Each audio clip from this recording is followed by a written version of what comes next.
ravie de vous retrouver sur Monaco Info. Voici les titres de votre édition. En ouverture de ce journal, nous assisterons aux rencontres littéraires consacrées à Fabien Boisson. Nous irons à la 3e édition du Salon Magic au Grimaldi Forum. Nous continuerons avec les 10 ans que fêtait l'association des Anges Gardiens de Monaco. Et nous terminerons avec un ouvrage Recettes pour champions, un livre destiné aux sportifs. Après la conférence donnée par Pierre Frola au mois d'octobre au musée océanographique, l'année 2017 commence sur les chapeaux de roue pour l'association Les Rencontres littéraires Fabien Boisson. Plus de détails avec Christina Thomel. Un agenda chargé pour les rencontres littéraires qui a pour vocation depuis 5 ans maintenant de promouvoir la littérature sous toutes ses formes. L'année 2017 démarre avec la séance de dédicace des jeunes lycéens qui aura lieu le 1er mars et à laquelle a participé tous les élèves de seconde des établissements scolaires de la Principauté. Nous avons eu des écrits vraiment très singuliers.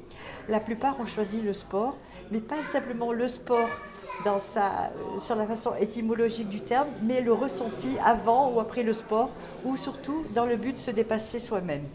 Ils nous ont vraiment émus parce que certains y ont retrouvé après une maladie ou après une épreuve une manière de vivre, une joie de vivre nouvelle par le sport.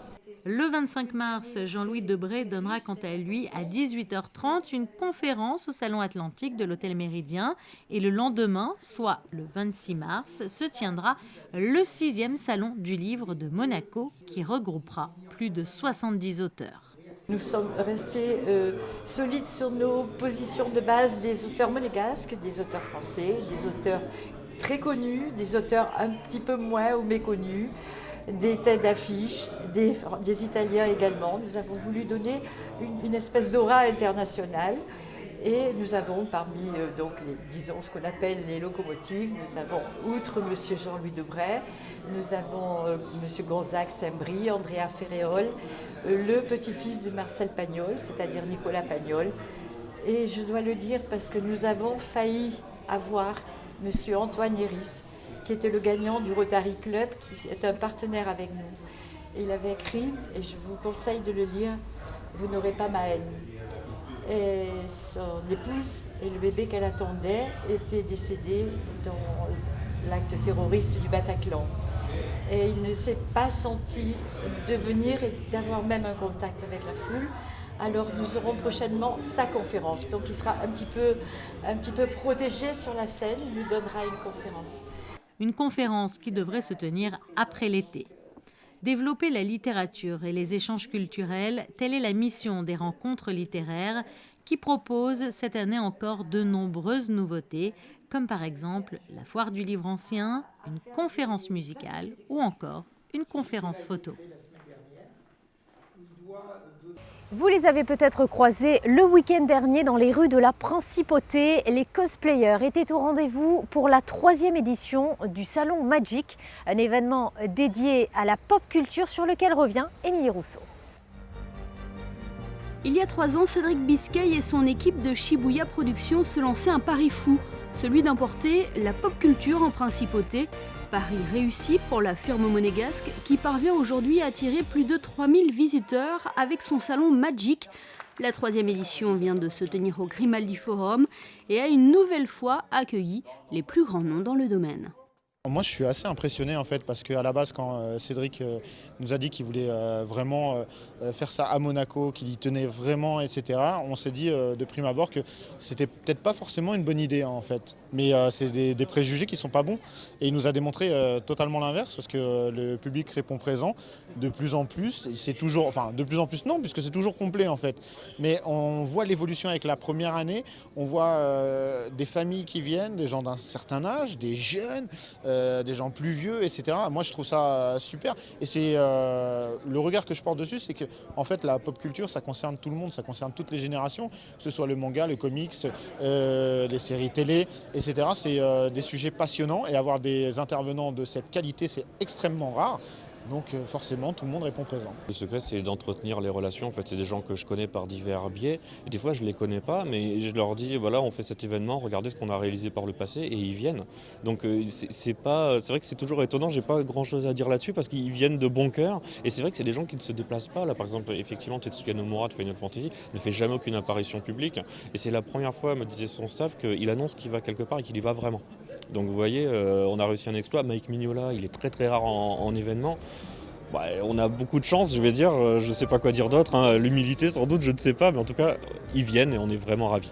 Ajouté à cette liste d'invités prestigieux, Michel Ancel, le créateur de la célèbre série Rayman, Hideo Kojima, auteur de jeux vidéo dont notamment Metal Gear, ou encore Tetsuya Nomura, japonais qui a travaillé sur plusieurs personnages de la saga Final Fantasy, des noms qui ne vous disent peut-être rien si vous n'êtes pas un passionné de pop culture, mais qui représentent beaucoup pour de nombreux fans. C'est ma première année et vraiment c'est super de pouvoir rencontrer comme ça des concepteurs et des chara designers de jeux. Sachant ça, que ce soit possible en France, c'est vraiment génial. C'est très bien d'avoir fait ce salon ici, avec un nombre assez limité de participants, ce qui permet de rencontrer les invités et d'avoir des dédicaces. Parce que dans d'autres salons beaucoup plus peuplés, genre Japan Expo, c'est beaucoup plus difficile en fait, de pouvoir rencontrer vraiment les artistes. Donc j'ai eu la chance il y a 2 ans d'avoir une dédicace de Yoshitaka Amano. Donc cette fois-ci c'était Tetsuya Nomura, donc l'autre designer de personnages de Final Fantasy, donc je suis très contente. Voilà. Il y a une belle atmosphère, une grande courtoisie, il y a une bonne ambiance pendant les animations et franchement, je ne demande qu'une chose, c'est de revenir d'année en année. Vous venez de le voir, le cosplay fait partie de la pop culture. Au programme de ce salon, le Magic International Cosplay Masters, un concours ouvert à tous et qui a récompensé cette Allemande costumée en personnage du jeu de combat Soul Calibur. Oreslan faisait partie des membres du jury. Fasciné par l'univers pop culture, le rappeur a dernièrement mis un pied dans l'univers du manga en doublant Saitama, héros de la série One Punch Man. Ça faisait trop bien de faire le doublage et de se mettre à fond dans le personnage. En plus, One Punch Man, c'est une série que j'avais vue, que j'aimais beaucoup. Et du coup, c'était vraiment un rêve d'enfant, quoi. Après, c'était dur. C'était vraiment dur parce que c'est un vrai métier, doubleur. Il a fallu vraiment bosser 2 fois plus que n'importe quel doubleur parce que voilà, fallait apprendre les bases, quoi. Et puis parce que Saitama, c'est un perso assez dur, mais c'était que du kiff. Magic, c'est également un coup de pouce pour les créateurs de jeux vidéo avec son concours instauré dès la première édition. D'ailleurs, le gagnant de 2015 vient de sortir sa propre application Swap Tales Leon, un jeu conçu pour les enfants âgés de 9 à 11 ans.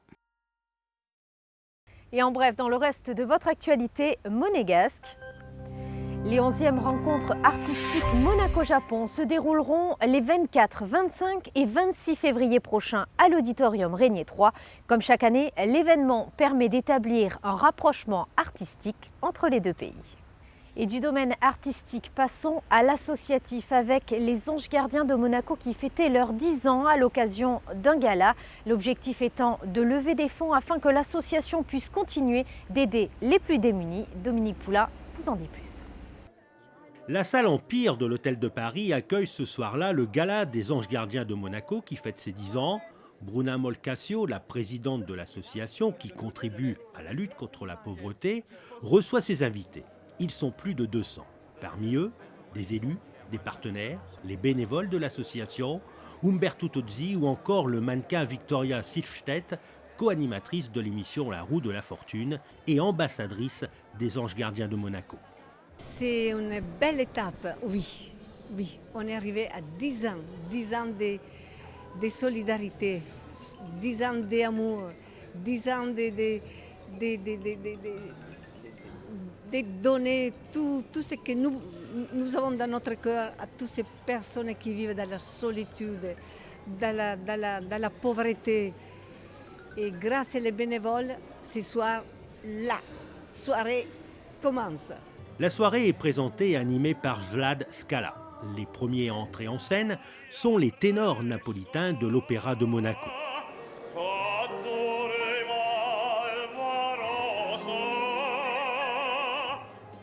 Les artistes se succèdent. La jeune niçoise de 18 ans, Léna Blue, qui interprète des chansons pop.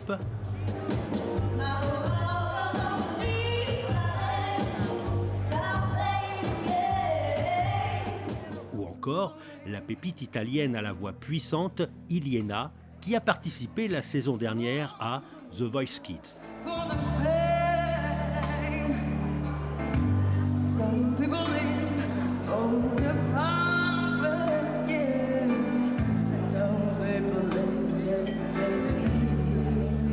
Entre chaque prestation des artistes, Tanguy et Julien passent à chaque table pour faire des tours de magie. La soirée est aussi un retour sur une décennie d'engagement. Tous les lundis soirs, des bénévoles de l'association se rendent à Nice pour distribuer à plus de 400 personnes dans le besoin des repas chauds, des sacs de couchage ou encore des couvertures. Parfois, ils sont accompagnés par Victoria Silvstedt. C'est important pour mon corps parce que ça me redonne quelque chose de très très fort. L'émotion est juste pour redonner à quelque chose à quelqu'un. Parce que moi j'ai envie tellement, chaque matin je réveille, je dis mais c'est pas possible. Qu'est-ce que j'ai fait pour avoir une belle vie comme ça et le chance. Alors je vais essayer d'aider les gens qui n'ont pas la même chance que moi. Et ça me donne vraiment, tu vois, ça me fait contente, happy et voilà. Et les bonnes volontés, il en faut, car ils sont de plus en plus nombreux à se retrouver sans travail, avec peu de nourriture et obligés de vivre et de dormir dehors. On a commencé avec trois bénévoles. On avait 50, 60, 80 personnes. Et là, aujourd'hui, on arrive à 300, 400. C'est de plus en plus. Et c'est énorme la pauvreté que nous trouvons. Des personnes qui vivent avec une petite retraite, qui viennent les lundis soirs dans notre point de distribution, ils viennent avec leur petit sac, ils partent avec la nourriture pendant quelques jours. Ils nous disent, les pépés, les mémés, des familles avec des enfants, Madame, on n'arrive pas à arriver à la fin du mois. Alors ils partent avec la poussette chargée de nourriture pendant quelques jours. À l'Hôtel de Paris, le gala se poursuit avec, entre autres, le spectacle cabaret Dalida mon amour.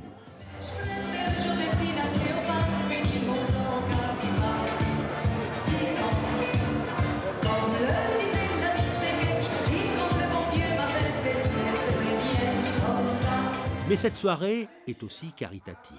Une tombola est organisée dans le but de récolter des fonds pour continuer à payer les loyers pendant un an à des familles vivant dans la pauvreté, reloger et éviter l'expulsion des plus démunis, payer des factures d'électricité et distribuer des repas chauds. Parmi les lots, un magnum de champagne signé par le prince Albert II, la casquette offerte par le champion du monde de Formule 1 Nico Rosberg, le maillot de Falcao, le buteur de l'AS Monaco, est dédicacé par tous les joueurs de l'effectif monégasque, ou encore des tableaux, dont cette pâture à l'huile représentant la famille princière d'une valeur de 4 000 €.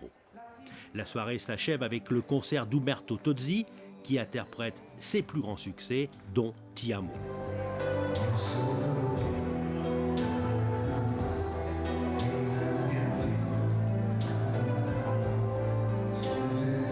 Le chanteur italien, dont l'épouse s'investit dans l'association, n'hésite pas lui non plus à se rendre disponible pour aider les anges gardiens à distribuer les repas dans les rues de Nice. Ce sont quand même des choses qui me touchent beaucoup. Dans ma carrière, je fais beaucoup de choses comme ça parce que je pense que nous, on a eu un toit sur moi et à manger tous les jours.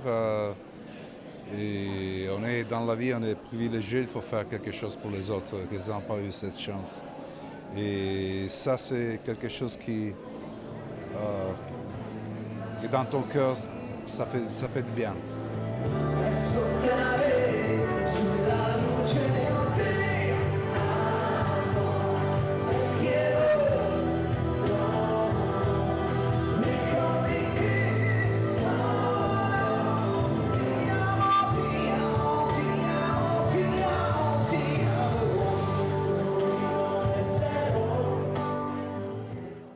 Focus à présent sur la sortie Recettes pour champions, un livre destiné aux sportifs écrit par Éléonore Schottel et le docteur Philippe Kuens, un reportage d'Émilie Rousseau. Que vous soyez sportif professionnel ou occasionnel, la nutrition est un élément à ne pas négliger. Manger équilibré est idéal pour la performance sportive. Quelques ouvrages se spécialisent dans ce domaine à l'image de ce livre « Recettes pour champions ». Il propose des plats pour l'entraînement au quotidien, pour favoriser la récupération ou encore pour préparer une compétition. Des recettes simples et rapides qu'ont conçu le docteur Philippe Kuens et Éléonore Schottel avec l'expertise de nutritionnistes. On s'adresse, en s'inspirant de ce qui se passe dans le haut niveau, aux sportifs de tous les jours, j'allais dire. Mais dans les différentes disciplines, il y a différentes nuances qu'on a essayé de mettre en avant en tenant compte de deux choses. Le besoin énergétique pour faire le sport et puis la spécificité. Il est important qu'on puisse stocker l'énergie, il est important aussi qu'on favorise les filières énergétiques spécifiques et pour ça il y a un minimum de connaissances et on a su dans ce livre s'entourer de nutritionnistes de renom, de grande qualité qui nous ont aidés à construire ce livre.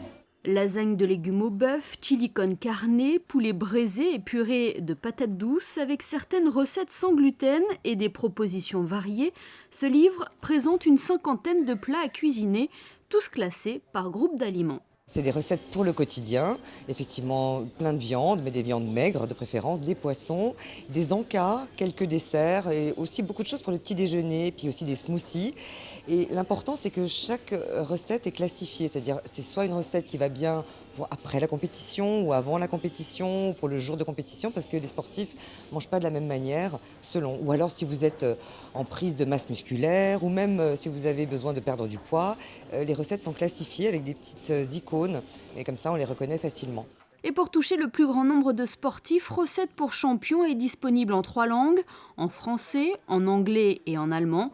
Il a également un côté interactif grâce à l'application Layar. Certaines recettes sont visibles en vidéo sur votre smartphone. Et sachez que ce livre Recettes pour champions est disponible d'ores et déjà sur Internet et dans toutes les librairies. Pour terminer ce journal, passons aux prévisions météo. Mercredi, ciel restant dégagé, des températures allant de 11 à 16 degrés. Jeudi, le temps reste assez agréable avec un mercure en hausse par rapport à la veille. Vendredi, peu de changements et un thermomètre identique à jeudi. Et enfin, le week-end prochain, détérioration du temps avec une maximale de 16 degrés. C'est la fin de cette édition. Merci de l'avoir suivi. À présent, retrouvez les films projetés cette semaine grâce au magazine cinéma signé José Sacré. À très bientôt sur Monaco Info.